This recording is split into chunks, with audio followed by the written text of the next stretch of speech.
वाकया करबला तारीख का दर्दनाक वाकया है। ये इकदार की जंग नहीं थी, अकदार की जंग थी। दो शख्सियत की लड़ाई नहीं थी, दो नजरियात का टकराव था।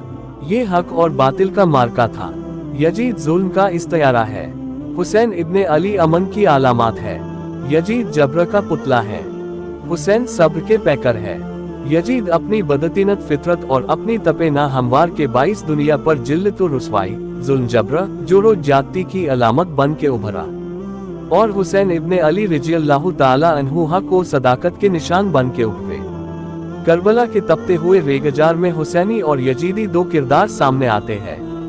यजीद बहदल की बेटी मैसून का नापाक बेटा था और हुसैन मोहम्मद अरबी सल्लल्लाहु अलैहि वसल्लम की बेटी फातिमा के शहजादे थे।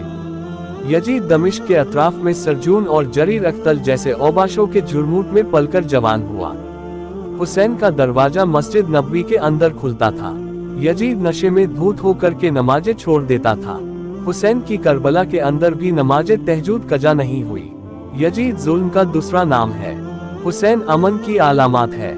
आइए तफसील से जानते हैं करबला का वाकया। मुहर्रम का महीना चल रहा है और इसी मुहर्रम को मद्देनजर रखते हुए हम आप लोगों के लिए करबला का किस्सा बयान कर रहे हैं। वाकया करबला तारीख का दर्दनाक वाकया है। ये इकदार की जंग नहीं थी, अकदार की जंग थी। दो शख्सियत की लड़ाई नहीं थी, दो नजरियात का टकराव था। ये हक और बातिल का मार्का था। यजीद जुल्म का इस्तियारा है। हुसैन इब्ने अली अमन की अलामत है। यजीद जब्र का पुतला है। हुसैन सब्र के पैकर है। यजीद अपनी बदतीनत फितरत और अपनी तपे ना हमवार के बाइस दुनिया पर जिल्लत व रुसवाई, जुल्म जब्र, जोरो जाती की अलामत बन के उभरा। और हुसैन इब्ने अली रज़ियल्लाहु ताला अन्हु हक व सदाकत के निशान बन के उभरे। करबला के तपते हुए रेगजार में हुसैनी और यजीदी दो किरदार सामने आते हैं। यजीद बहदल की बेटी मैसून का नापाक बेटा था और हुसैन मोहम्मद अरबी सल्लल्लाहु अलैहि वसल्लम की बेटी फातिमा के शहजादे थे। यजीद दमिश्क के अतराफ में सरजून और जरीर अख्तल जैसे औबाशों के झुरमुट में पलकर जवान हुआ। हुसैन का दरवाजा मस्जिद नबवी के अंदर खुलता था। यजीद नशे में धूत होकर के नमाजें छोड़ देता था। हुसैन की करबला के अंदर भी नमाजें तहज्जुद कजा नहीं हुई। यजीद जुल्म का दूसरा नाम है। हुसैन अमन की अलामत है। आइए तफसील से जानते हैं करबला का वाकया।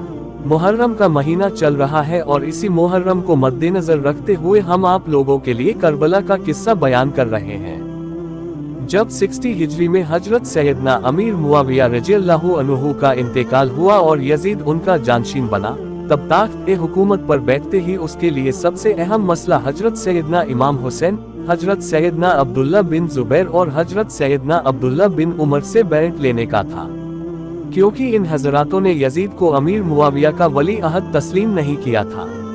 इसके अलावा इन हजरातों से यजीद को ये भी खतरा था कि कहीं इनमें से कोई खलीफत का दावा न कर दे और कहीं ऐसा न हो कि सारा हिजाज मक़दस मेरे खिलाफ उठ खड़ा हो, जबकि इमाम हुसैन रज़ियल्लाहु ताला अन्हु के दावा खिलाफत की सूरत में इराक में भी बगावत का सख्त अंदेशा था।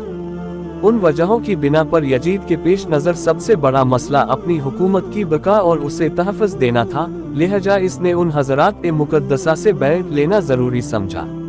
चुनांचे इसने मदीना मुनव्वरा के गवर्नर वलीद बिन उक़बा को हजरत सैयदना अमीर मुआविया की वफ़ात की खबर दी और साथ ही उन हज़रात-ए-मुक़द्दसा से बैत लेने के लिए सख्त ताकीदी हुक्म भेजा।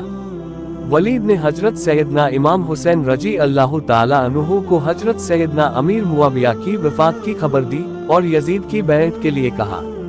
आप रज़ियल्लाहु ताला अन्हु ने ताज़ीद के बाद फरमाया कि मेरे जैसा आदमी इस तरह छुपकर बैत नहीं कर सकता और न भी मेरे लिए इस तरह छुपकर बैत करना अच्छा है।